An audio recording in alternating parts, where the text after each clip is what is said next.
Good afternoon, ladies and gentlemen. I'm going to begin our Wednesday 1 o'clock reflection, which is for people here in church, and if you are watching online, it's great to see you too.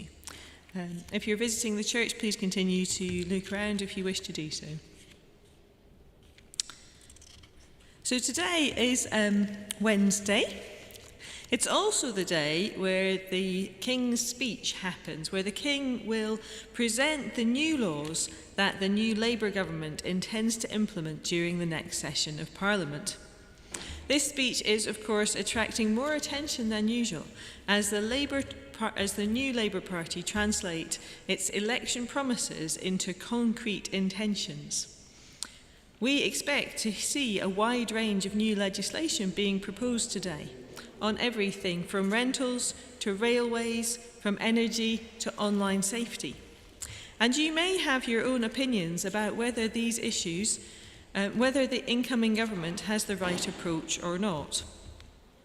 I like to occasionally read the papers and to read both, for example, The Guardian and The Telegraph, and to see what different opinions people have on the different legislation being brought in. Of course, when it comes to laws and law-giving, the Christian faith looks back to a set of laws which many see as foundational to our civil life in this country. Known as the Ten Commandments, these were the rules given by God to Moses, and they seem to cover all the basics of how a community might live together peaceably. They include very basic instructions like, "You shall not steal," and "You shall not murder," and "Keep a Sabbath day." And whilst you keep a Sabbath day, let your employees have a day off as well. I don't think that they are rules that are particularly radical, but sometimes we could do with listening to them again. But the Ten Commandments also include 3 rules that are a bit more challenging, and they're challenging because they're to do with attitudes rather than actions. The first 2 are about how people should relate to God. "I am the Lord your God. You should have no other gods before me." And the second law, "Don't misuse my name." Don't say things on behalf of God that don't really represent God. They are not easily translatable into modern day laws, and perhaps they shouldn't be either.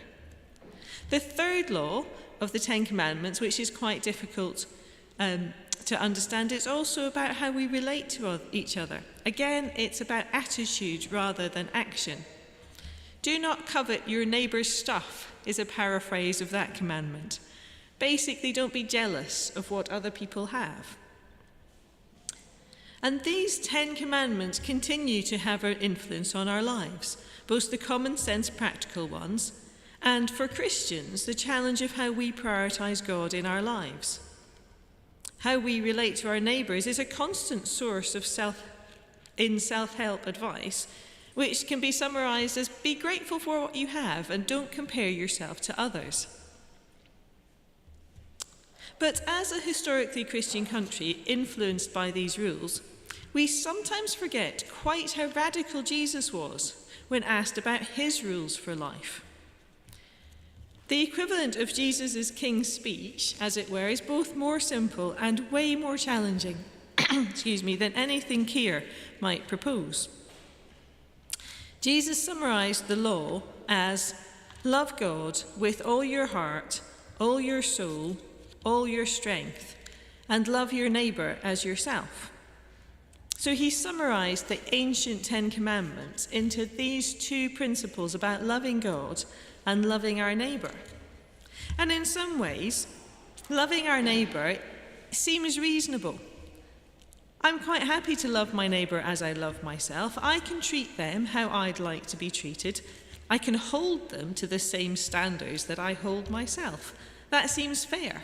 If I do something wrong, I'm happy-ish to be punished. If I insult somebody, I'm happy for them to insult me back. Treating my neighbours as I'd like to be treated is challenging, but it's not outrageously challenging so long as I can put the same standards I put on myself on them. But actually, Jesus raises the bar even higher than that. Jesus says, don't just love your friends, love your enemies. Pray for your enemies. Do better than treating people as you'd like to be treated. Treat people better than you think is fair. And not only does Jesus teach these things, but he goes on to demonstrate them, which is particularly annoying. Jesus' disciples are fighting over who is the most important. And what does Jesus do? He washes their feet. He acts as a servant to them. The soldiers come to arrest Jesus. What does he do? He forgives them. They sentence him to death. What does he do? He prays for them. He goes way and above and beyond treating your neighbour as you would like to be treated. No, he treats his enemies way better than he would expect to be treated. And Jesus demonstrates a way of life which goes beyond laws, which goes beyond even just living peaceably together in a reasonable community. If we could all emulate Jesus' way of life, then government and legislation would be unnecessary. But of course we can't, and so government is necessary. I've seen many people, and even many politicians, suggest that they are very happy to emulate Jesus' moral code, to say that they see faith as a reasonable way of living, a reasonable moral code. But I actually think that's a bit of an impossibility. Because those people who I've seen who've tried to live out that code of loving others more than we love ourselves, going above and beyond when it comes to treating our neighbours well, I've seen many people who've ended up either tired and bitter and burnt out from trying to be nice to people all the time, or they've become hypocrites and they're nice to people on the surface, but underneath they do all sorts of other things. Because Jesus didn't just have one command. He didn't just say, love your neighbour as yourself. He said, love God first. And those people, I think, who try to live out Jesus' commands without loving God first, who effectively try to do it out of the goodness of their own heart and out of their own willpower, they end up tired and bitter.